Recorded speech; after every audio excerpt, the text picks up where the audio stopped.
Coming up, Sequoyah is famous for developing the Cherokee syllabary, but much of his life remains a mystery. A new film sheds some light on the man.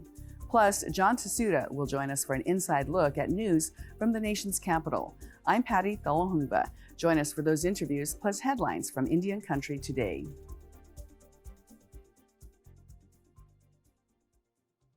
The Walter Cronkite School of Journalism and Mass Communication at Arizona State University is honored to be a supporter of Indian Country Today. Working with award-winning professors, Cronkite students learn news reporting, social media, shooting and editing videos, and producing content for communications industries. Cronkite's 15 professional programs give students the opportunity to cover critical issues throughout the U.S. and beyond.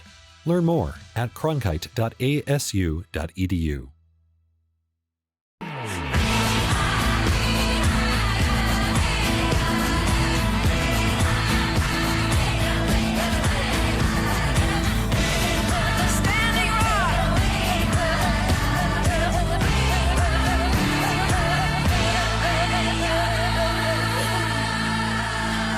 This is Indian Country Today. Esquili, yes, thank you for joining us. I'm Patty Thalohungva. Protests and arrests at the White House mark this week of Indigenous Peoples Day. 135 land and water protectors have been arrested so far. Now more are returning to the White House for a third round of protests. They've organized a week of actions to highlight an Indigenous-led resistance to fossil fuels. They want to show how those fuels are driving the climate crisis. A petition with 1 million signatures was delivered to the Army Corps of Engineers on Tuesday. It demands the Enbridge Line 3 oil pipeline in Minnesota be stopped. Demonstrators marched to the White House to take part in a rally. More than 150 people were arrested on Tuesday as part of the People versus Fossil Fuels mobilization. Organizers say on Thursday they will highlight voices in areas hard hit by climate disasters that are fueled by fossil fuels. A children's playground in Alaska is being renovated to include Alaska Native culture. About 60 people met at Frontierland Park in downtown Anchorage to celebrate the transformation that is reflecting the culture of the Dena'ina Athabascan. The renovated park will have a playground, benches, a sledding hill, swings, and concrete beluga whales. Aaron Leggett, president of the native village of Eklutna, says whale hunting has been rooted in their blood. So what the Dena'ina hunters would do is they would wait for the tides to go out in Cook Inlet, and they would go to areas where they know the belugas congregated. They would take a large spruce tree, debark it, flip it upside down, anchor it in the mud. A hunter would climb on the top of it, and he would sit in that perch created by the root structure and wait until the belugas came by. He would spear it. He would then signal to his other partners on the shore. Real beluga whales grow to up to 15 feet and can weigh up to 3,000 pounds. These playground replicas are much smaller. An Alaska Native Advisory Design Committee worked on the redesign and will be working with the city, assembly, and mayor to rename Frontierland Park. In Chile, Indigenous people marching for sovereignty are met with tear gas and water cannons from police. The event marked the Dia de la Raza with a celebration of Native resistance on what is formally known as Columbus Day.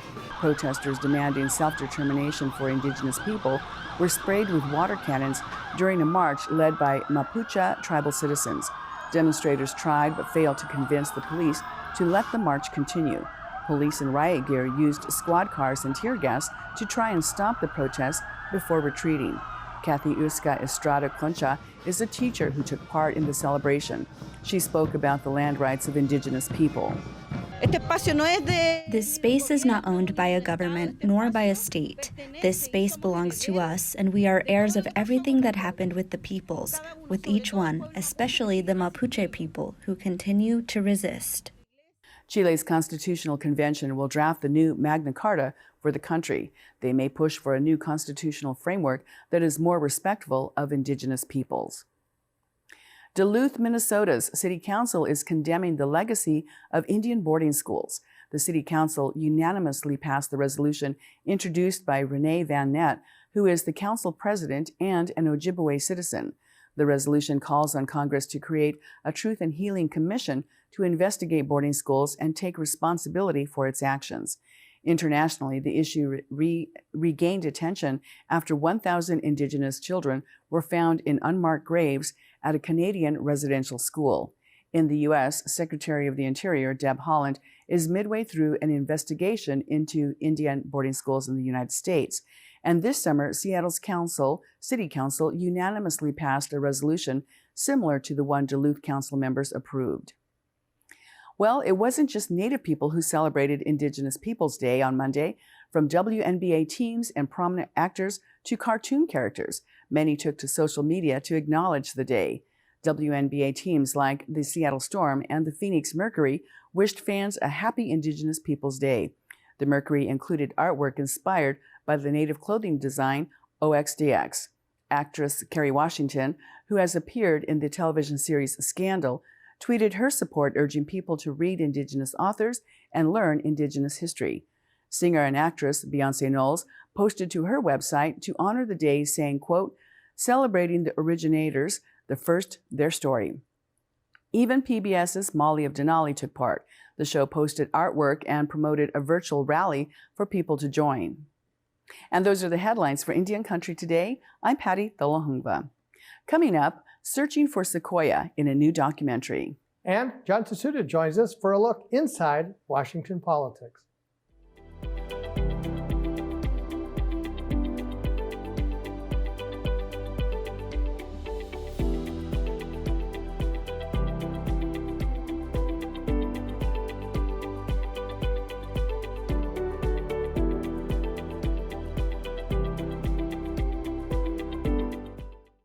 Sequoyah was born in the 1770s, and now there's a search on for his chronicles. Sequoyah, whose English name was George Guest, created a unique set of characters known as the Cherokee syllabary.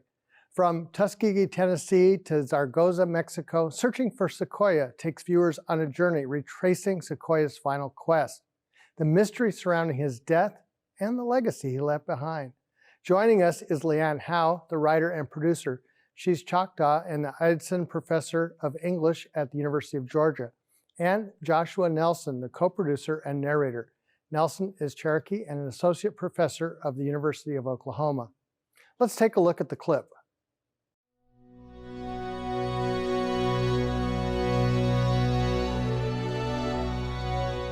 Sequoyah has always been a giant mythic figure in Cherokee history. Sequoyah is really the first Cherokee genius. No one person has ever created a writing system in 5,000 years of human civilization. So it was an incredible feat, not only for the Cherokee, but for humanity. He's been mythologized. He's less a person or a man than an icon. Sequoyah shows up in the documents far more than many Cherokee people, and yet doesn't show up enough for us to piece him together.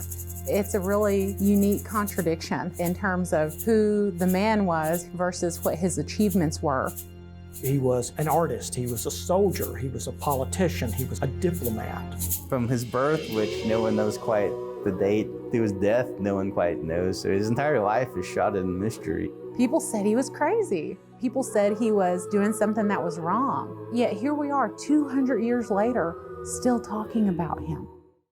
Leanne, you worked with James Fortier, a First Nations director, to create this film. I have to ask you why, and what don't we know about this story? I think most people don't know very much about Sequoyah, the man, and his legacy.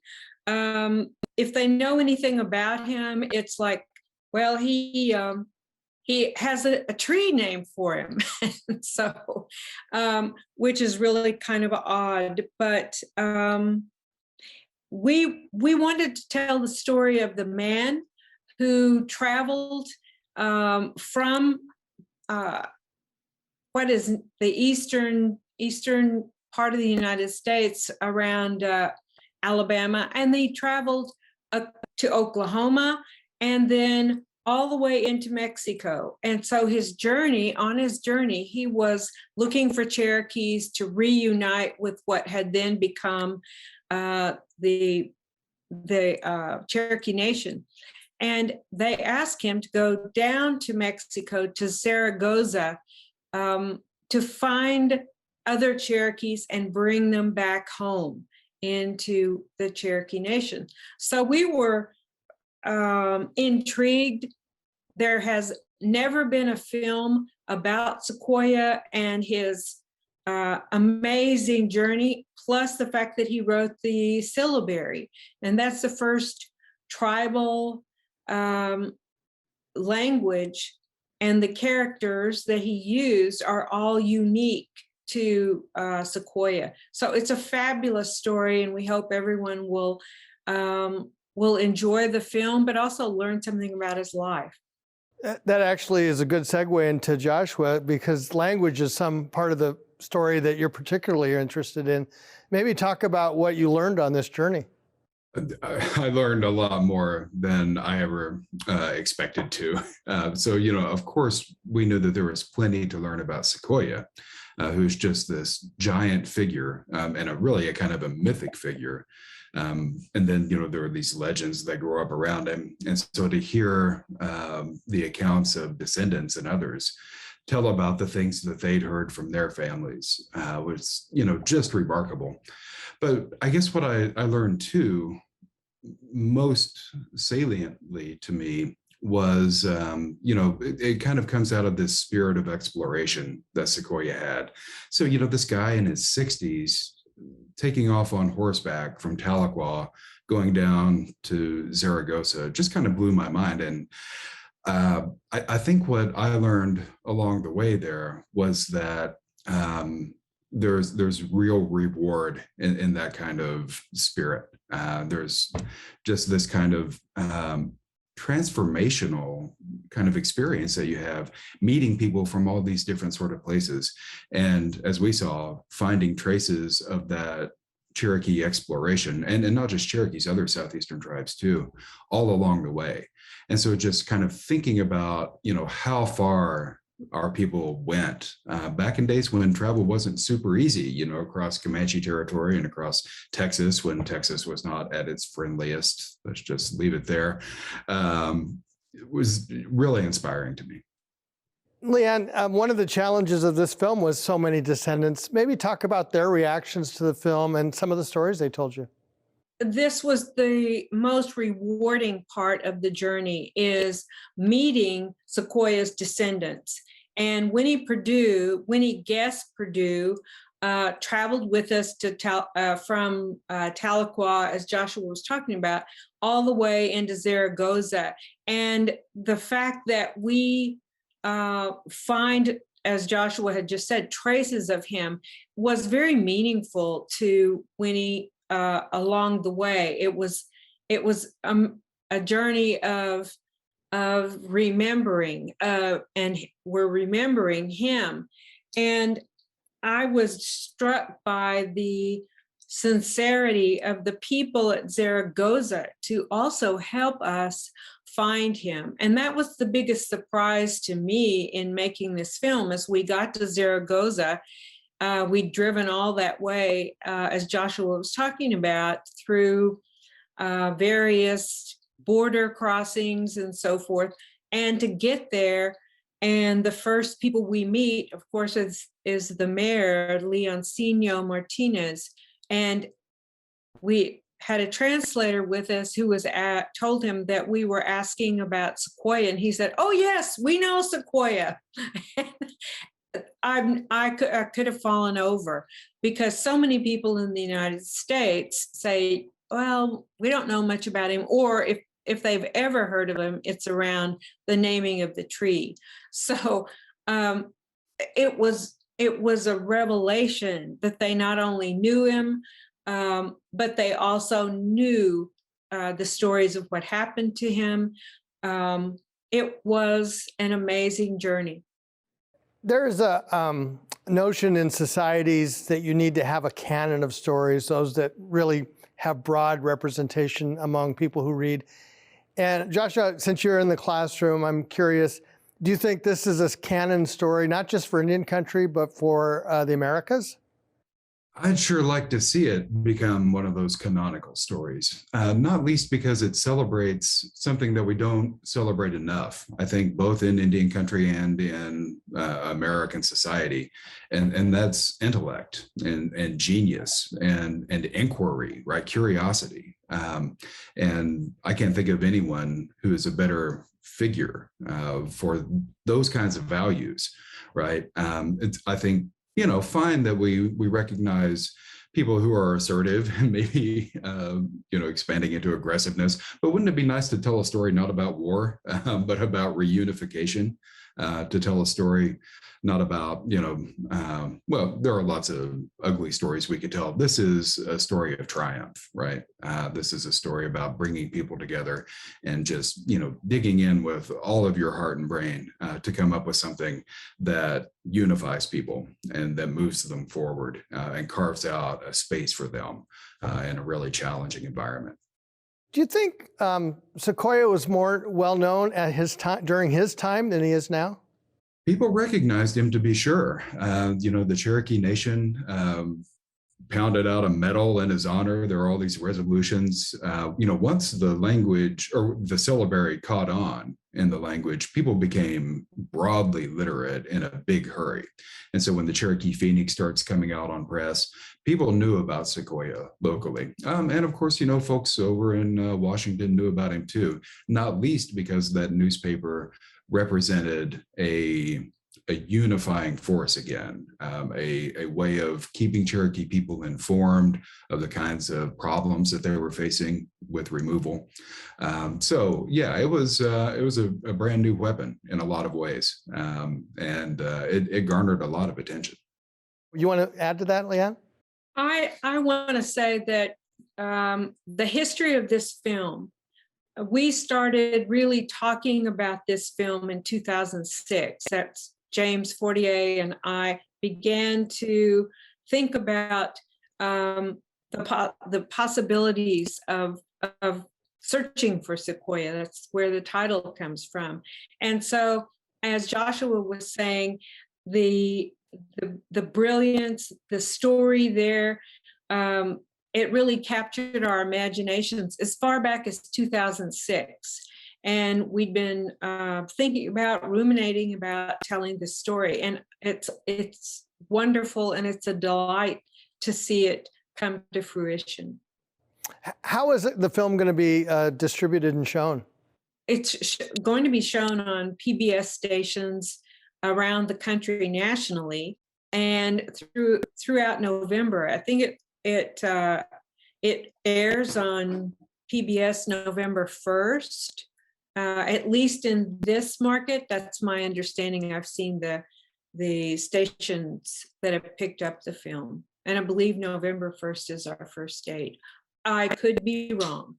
Okay, well, we'll make sure to put that in our write-up of it and try to get the schedule in there as well. Will there be other areas where people can see it through film festivals and such? Yeah, and I'll quickly note that the local PBS station in Oklahoma City will air it on November 5th.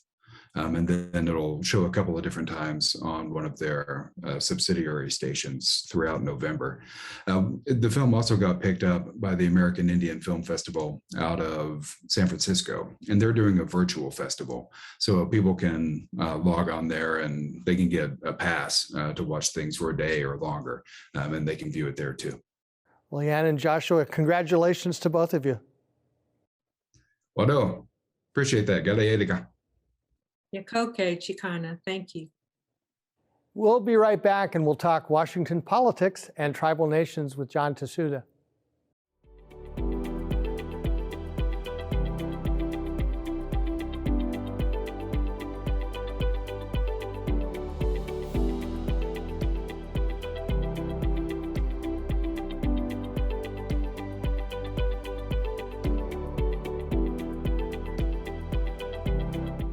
We have a lot to discuss with John Tsuda III.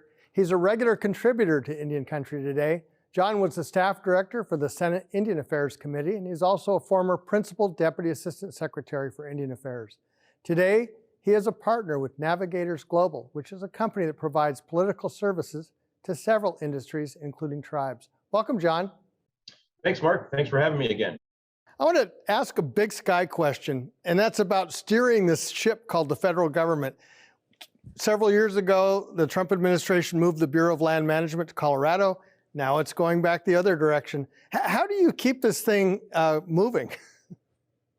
Well, you're right. It's like turning a battleship, and it's not easy. So it'll be interesting to watch on the BLM movement specifically, because it took several years to get through the process of moving the Bureau headquarters to Grand Junction, and a large part of that are the HR resources, the folks that staff the office, and making accommodations for those folks. And I would say, I will tell you, significant work was done to accommodate those folks that wanted to stay in the DC area, and jobs were found for them either in BLM or other bureaus of the department, but which did open up a number of positions for folks who live in the West, were interested in working for BLM, but did not want to move to DC.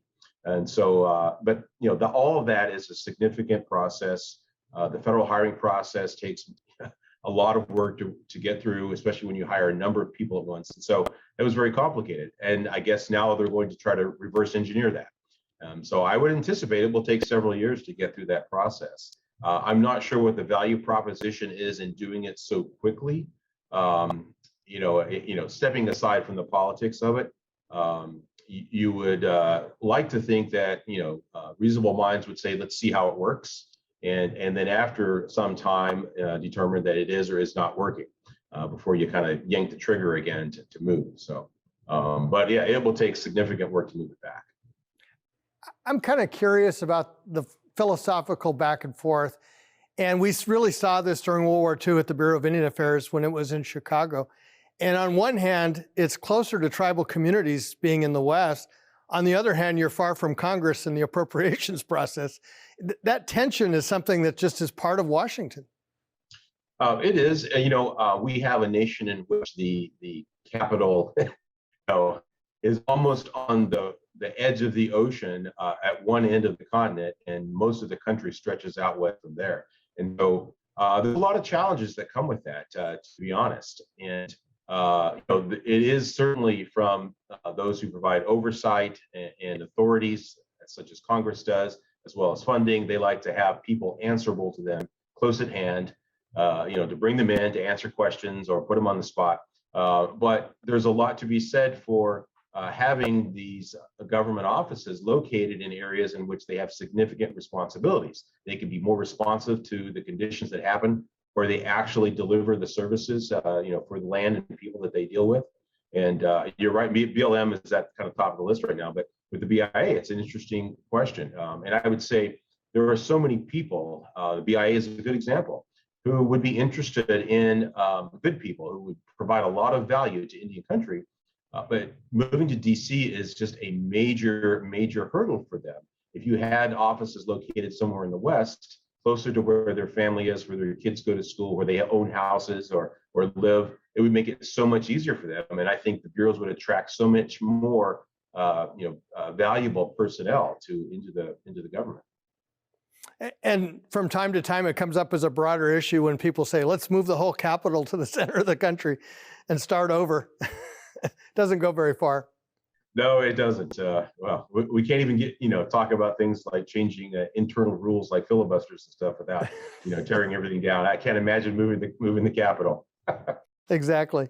Well, in fact, I was mentioning with Holly when she was on the show last week that there's been talk about apportionment in the Senate. And at some point, people have said it's going to have to be an issue. When the Constitution was written, I think it was about a 13% differential, and now it's about 70-1 with California versus Wyoming.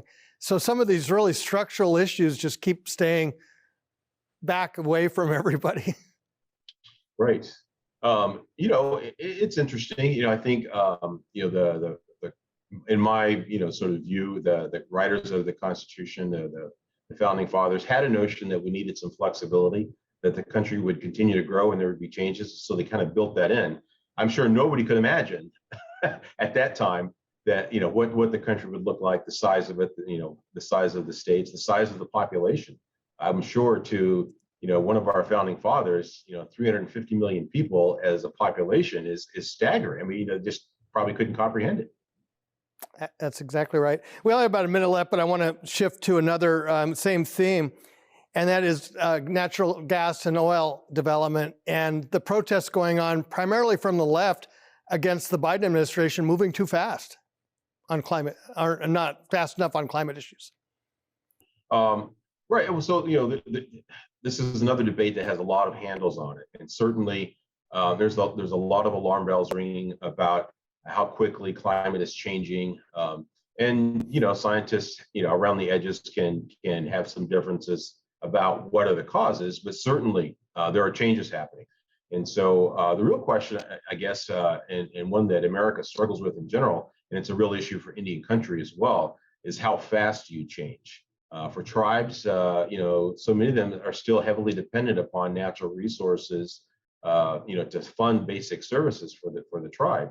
And if you just remove that immediately without some kind of backstop, then that really puts them in a difficult situation. And so, we need to find a middle ground, a transition area. I always have thought that the tribes are the ones who should be driving that discussion. And we made some progress in the last administration on that, putting tribes out in front, letting them control the environmental issues on their lands and around them. And I hope that progress continues. John Chasuda, thank you so much. Thanks, Mark. Always fun to talk to you. And that's a slice of our Indigenous world. Thank you for watching. For all the latest news, go to IndianCountryToday.com. I'm Mark Trahant. Sometimes you got to take a stand just because you know you can. Oh, you got to run, you got to run.